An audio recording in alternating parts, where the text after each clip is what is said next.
chokwadi muri yeZimbabwe kungofunzira wa musangu chirango asi chokwadi chiri pamuri yeZimbabwe ndechekuti ndinotifambira wasangu pasi pemfuru wa mzukuru wasekuru mwana ndiwe kubereka hedu ndiwe kudini ndapota ndiwe kugoa Zimbabwe zvandiri kuona pano ndiri kuona murume akasimba kana ndichita akasimba ndinoreva kuti akasimba chikonzero akasimba saka zvakasimba ndinoti wakasimba ane dumbu mukala yamba bwino ndikazoita sei paya kutenderera ini ndakagara kuzwengerera ndakakudze kana muchitaura nezvangu kuti kudi kwadiwa vateereri manyama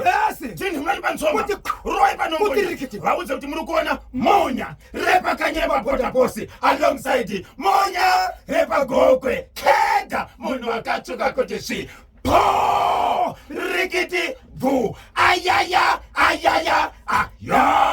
hapana chitindo panoda chitindo hapana chitindo Joshua hapana chitindo panoda chitindo hapana chitindo Joshua